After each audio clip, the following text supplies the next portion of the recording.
வணக்கம்.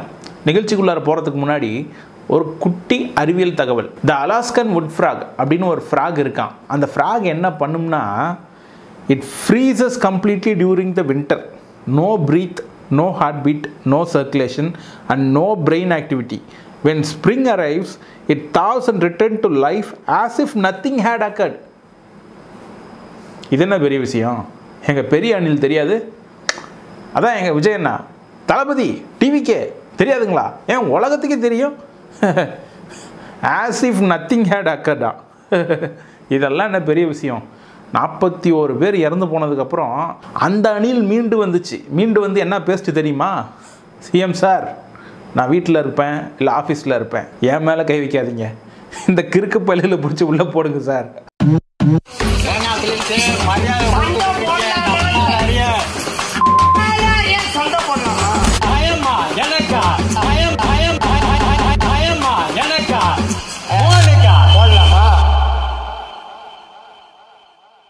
இப்படி மூத்த அணில் மட்டும் கிடையாது, மொத்த அணில் கூட்டமும் தலைமறைவாகி உறைந்து கிடக்கிற இந்த காலகட்டத்தில் இந்த கட்சியினுடைய தலைவர் விஜய் பிரஸ்ஸை மீட் பண்ணி ஒரு 4 வார்த்தை பேசுறதோ இல்லை அவங்க கேள்விகளை எதிர்கொள்றதோ அதெல்லாம் ரொம்ப சிரமமான விஷயம். அதெல்லாம் அலர்ஜிங்க. ஏன்னா ஏற்கனவே ஒரு கெட்ட அனுபவம் இருக்குது. யாரோ பக்கத்தில் உட்காந்துட்டு கவ கவ கவான்னு பேசுற மாதிரி ஏதோ ஒரு இல்லூஷனோ இல்லை என்னவோ ஒன்று, என்ன கர்மமோ ஏதோ ஒன்று அந்த மாதிரி இருக்கும் போல இருக்கு. நான் வந்து எம்ஜிஆர் அவர்களோட வந்து ஜெல்லாம் அந்த கதையோட ஒரு சில படங்கள்ல வந்து சில விஷயங்கள் அன்வான்டா அந்த ஊழியர் ஸ்டைல் தான் மண்டலே விட்டு விடுவோம். அப்படி இல்ல இந்த படத்துல அந்த மெண்டல் கொடூரமா பேசிக்கிட்டு இருக்கோம். சைலன்ஸ்.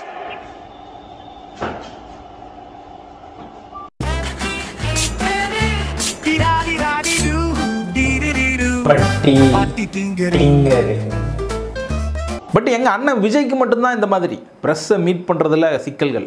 மற்றவங்களுக்கு அப்படி கிடையாது.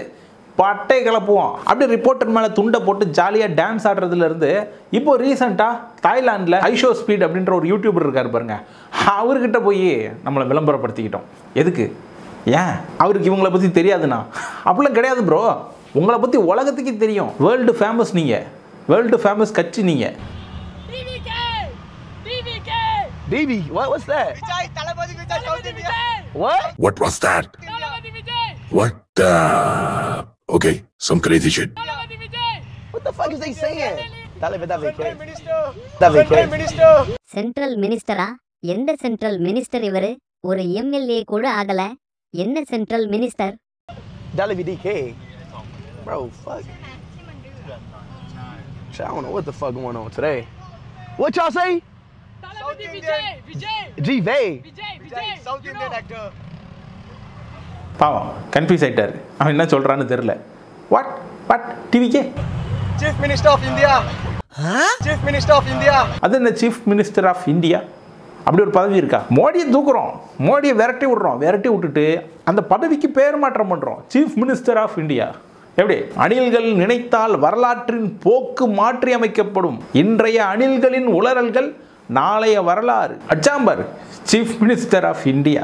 ஏன் சீஃப் மினிஸ்டர் ஆஃப் அமெரிக்கான்னு போட்டுக்கோவேன். Hey, eyes on the road, all right? Eyes on the road. ரோட்டை பார்த்து வண்டியை ஓட்டு அப்படின்னு சொல்கிற அளவுக்கு தலைமை பண்பு நம்ம ஸ்பீடுகிட்ட இருக்குது. ஆனால் இதே பண்பு இங்கே இவங்க தலைவர்னு சொல்கிறாங்க பாருங்க, அவர்கிட்ட இருந்திருக்கணும்ல.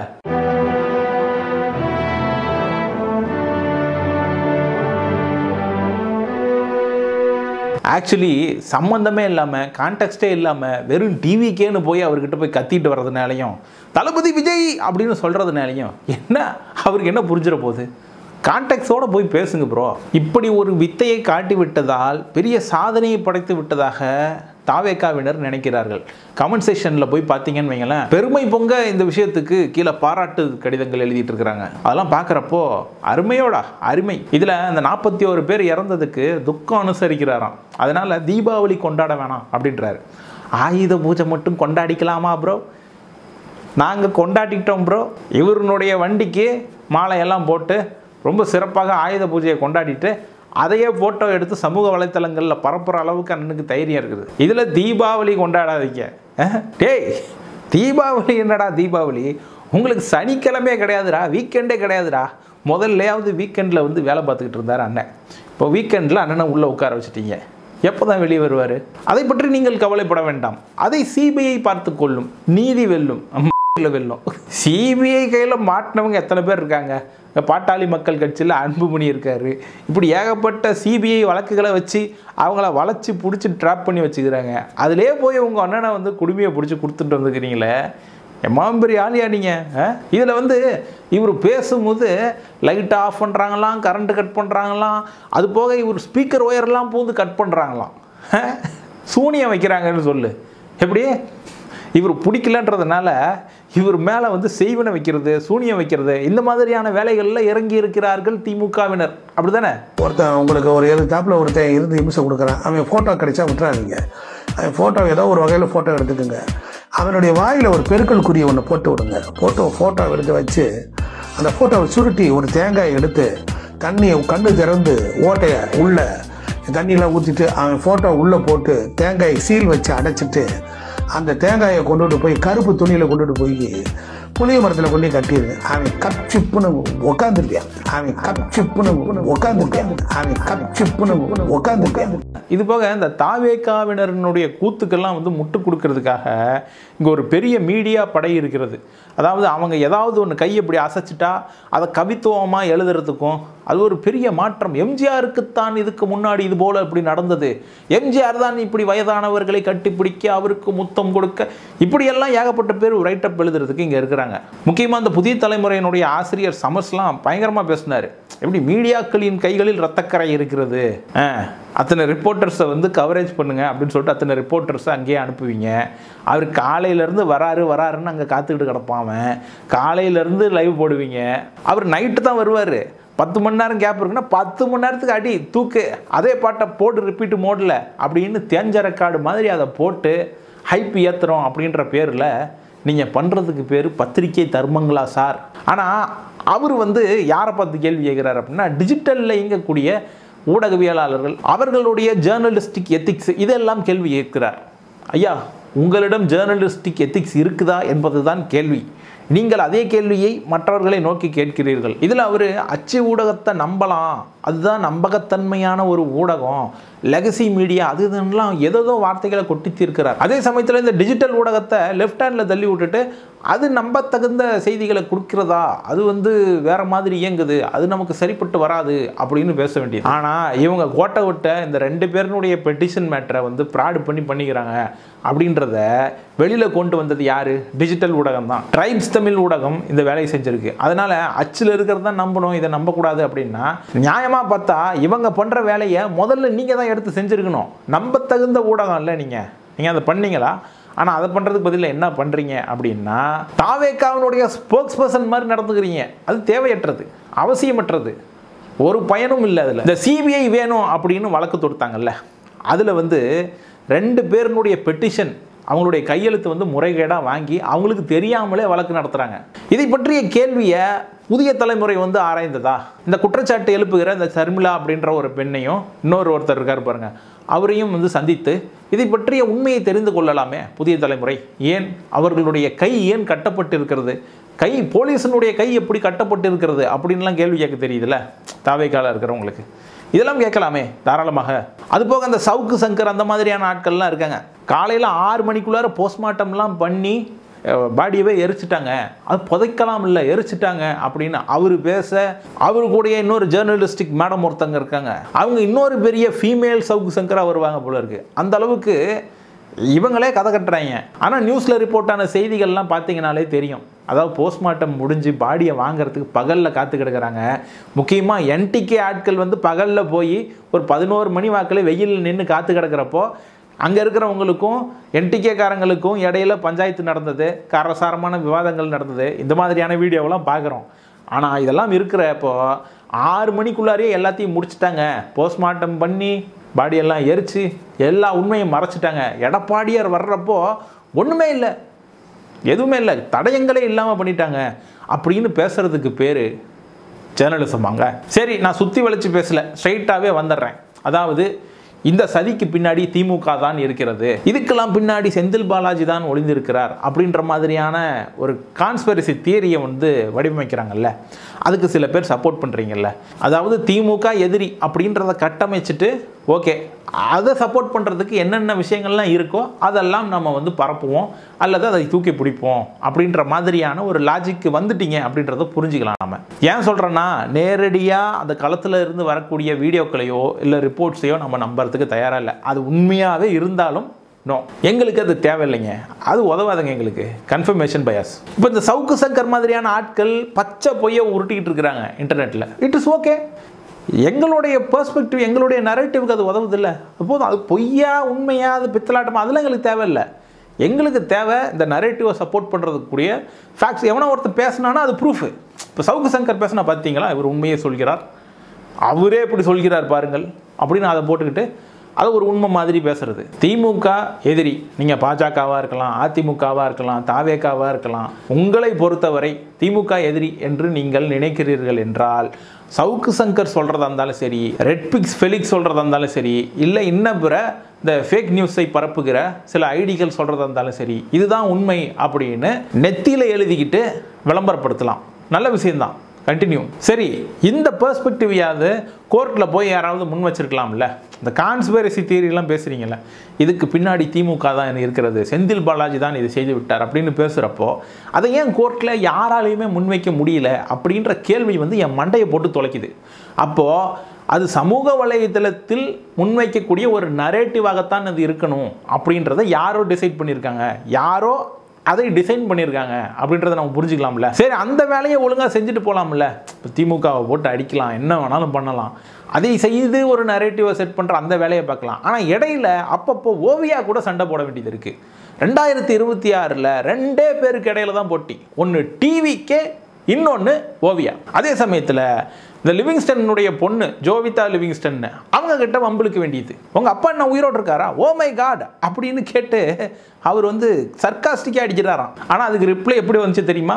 அதே சர்க்காஸ்டிக்காக, ஹாய் டிவிக்கே, நான் என்னமோ நீங்கள் கரூர் ஸ்டாம்பீட்லாம் செத்து போயிட்டீங்கன்னு நினச்சேன், உயிரோடு தான் இருக்கீங்களா அப்படின்னு கேட்டுக்கிறாங்க. ஏன்டா, ஏன் அங்கே போய் வம்பளுக்குறீங்க? இப்போ இந்த பொண்ணுக்கிட்ட போய் நீங்கள் வம்பளுக்குறீங்க, இந்த சண்டையில் நீங்கள் ஜெயிச்சிட்டிங்கன்னா ஒரு 10 ஓட்டு சேர்ந்து வருமாடா? 2 பேருக்கு இடையில தான் போட்டி. ஒன்று டிவிக்கே, இன்னொன்று ஜோவிதா லிவிங்ஸ்டன். அது போக இப்போ ரீசெண்டாக நம்ம துணை முதலமைச்சர் இருக்கார் பாருங்க, அவர் ரீசெண்டாக ஒரு பொண்ணுனுடைய போஸ்ட்டை வந்து ரீபோஸ்ட் பண்ணியிருக்காரு இன்ஸ்டாகிராமில். அதாவது ரீபோஸ்ட்ன்ற சிம்பிள் உங்களுக்கு தெரியும், முன்னெல்லாம் ஷேரு லைக் பட்டன் இந்த மாதிரிலாம் இருக்கும் பாருங்கள். அதில் வந்து இந்த ரீபோஸ்ட்ன்ற ஒரு பட்டனை இப்போ ரீசெண்டாக வந்து இன்ஸ்டாகிராம் சேர்த்துருக்காங்க. தெரியாமல் அதில் நம்ம கையை படுறது உண்டு. அது நம்ம கவனத்துக்கு வர்றப்போ ஓ நம்ம இதை வந்து ரீபோஸ்ட் அழுத்திட்டோமோ அப்படின்னு சொல்லிட்டு அதை அண்டு பண்ணக்கூடிய வழக்கம் இருக்குது. அதே மாதிரி அவர் வந்து ரீபோஸ்ட் பண்ணியிருக்காரு. இப்போது அந்த பொண்ணு வந்து என்னன்னா ஒரு மாடல், அவங்களுடைய ஃபோட்டோவை போட்டு இவனுங்க வந்து தன்னுடைய வக்கரத்தை இறக்கிட்டு இருக்கிறாங்க. உதயநிதி ஸ்டாலினோட அந்த பொண்ணை தொடர்பு படுத்தி இவங்களுடைய வக்கரத்தை இன்டர்நெட்ல கொட்டிட்டு இருக்கிறாங்க. இதோட அவர் கூட சேர்ந்து நடித்த 2 நடிகைகளை வந்து சேர்த்துக்கிறாங்க. சேர்த்துக்கிட்டு இவங்களுடைய பேரும் எண்ணில் தான் ஆரம்பிக்குது, அவங்களுடைய பேரும் எண்ணில் தான் ஆரம்பிக்குது, என்னு போட்டு இவங்களுடைய வக்கரத்தை வந்து இன்டர்நெட்டில் கொட்டி தீர்த்துக்கிட்டு இருக்கிறாங்க. இப்போது நம்ம டெபுட்டி சிஎம் வந்து ரீபோஸ்ட் பண்ணார் பாருங்க, அவங்க வந்து அந்த போஸ்ட்டில் கமெண்ட் செக்ஷனையும் ஆஃப் பண்ணி வச்சுட்டாங்க. ஏன்னா அந்த கமெண்ட் செக்ஷனில் போய் இவனுங்க வந்து தன்னுடைய பர்வர்ஷனை வந்து கொட்டி தீர்த்துருக்கானுங்க. இப்போ இதை பண்ணுறதுனால இவங்களுக்கு இன்னொரு 100 ஓட்டு சேர்ந்து வந்துடும் அப்படின்ற நினப்பா இவங்களுக்கு கிடையாது. அதாவது நம்ம தலைவர் பனையூரில் அலாஸ்கன் உட்ஃப்ராக் மாதிரி போய் ஃப்ரீஸ் ஆகிட்டாரு. இதர அடுத்த கட்ட தலைவர்கள்னு இருப்பாங்க பாருங்க, கோப்பாசே எல்லாரும் அவங்களும் வந்து உள்ளே போய் பொந்தில் போய் ஒளிஞ்சிக்கிட்டாங்க. ஸோ கட்சி வந்து பொது வெளியில் இல்லை, சாட்டர்டே ரேலின்ற மாதிரி வெளியே வருவாங்க. இப்போ அதுவும் கிடையாது. இப்போது கட்சி டிஜிட்டலி தன்னுடைய இருப்பை வந்து நிலைநிறுத்திக்கணும் அப்படின்னா இந்த மாதிரியான வேலைகளை செய்தாகணும். போய் ஓவியா கிட்ட சண்டை இழுக்கிறது, இந்த பக்கம் போய் லிவிங்ஸ்டன் மகள் கிட்ட போய் சண்டை இழுக்கிறது, இப்படி யாரையாவது பிடிச்சி கடிச்சு வச்சுக்கிட்டே இருக்கணும். அதே பேட்டர்னில் தான் நம்ம டெபுட்டி சிஎம்னுடைய கமெண்ட் செக்ஷனில் போய் இந்த வேலையை செய்து கொண்டு இருக்கிறார்கள் தாவேகாவினர். ஸோ எலெக்ஷனுக்கு இன்னும் சில மாதங்களே இருக்குது. அப்படி இருக்கிற சூழலில் இந்த மாதிரியான வேலைகள்லாம் எதுக்காவது உதவுமா? எலெக்ஷனில் பெரிய மாற்றங்களை உருவாக்குமா? உருவாக்காது. அப்போ இது எதுக்காக அவங்க பண்ணுறாங்க அப்படின்னா தன்னுடைய இருப்பை காமிச்சிக்கணும். சோசியல் மீடியாவில் எதை பற்றி பேசுகிறோம், இதை பற்றி பேசுகிறோம், யாரை அடிக்கிறோம், உதயநிதி ஸ்டாலினையே அடிக்கிறோம், எதை வைத்து அடிக்கிறோம், இவங்களை போட்டு அடிக்கிறது. ஏன்னா இப்போ உங்களுடைய எதிரி யாருன்னு நீங்கள் தெளிவாக புரிஞ்சுக்கிட்டீங்க, அவரை டைரெக்டாக அட்டாக் பண்ணலாமே. ஏன் அதுக்கு சம்மந்தமே இல்லாமல் வேற ஒரு பொண்ணை எடுத்துகிட்டு வந்து அவங்கள வந்து ஷேம் பண்ணுறீங்க? சூடா சுண்டலு விஜய் தம்பி எல்லாம் மெண்டல் கொடூரமா சூடா சுண்டலு நாங்க எல்லாம் மெண்டல் போடுங்க ஓட்டு அணிலே சின்னத்தை பார்த்து சனிக்கிழமை ரல்லி எங்க நம்பர் ஜாலி மூளைய கட்டி வச்சோம் ஜாலி இப்போ மெமாடி காலி சூடா சுண்டலே நாங்க எல்லாம் மெண்டலே அடம் மரத்து மேல ஏறி இந்த புதிக்கு மேல தாவி அந்த கரண்ட் கம்பத்தில் தொங்கி நாங்க ஆட்சியை பிடிப்போம் அங்கில் குறுக்க யாரும் வந்தா கடிச்சு வைப்போம் கேஃப் சூடா சுண்டலே நாங்க எல்லாம் மெண்டலே போடுங்க அம்மா ஓட்டு நம்ம அணிலே சின்னத்தை பார்த்து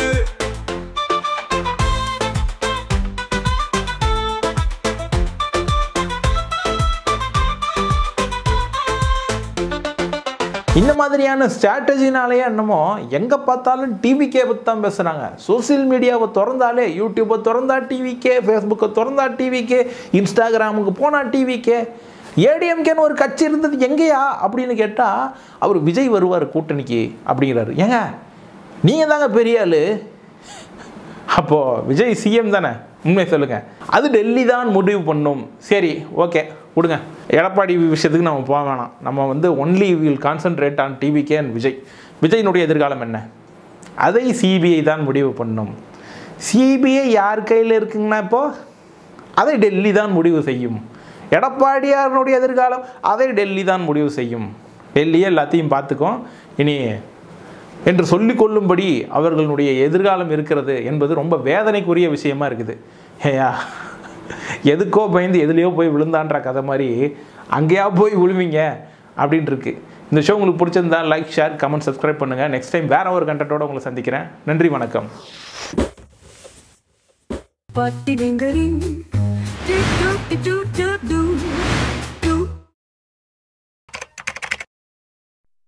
சூடா சுண்டலே நாங்க எல்லாம் மெண்டலே போடுங்கம்மா ஓட்டு நம்ம அணிலே சின்னத்தை பார்த்து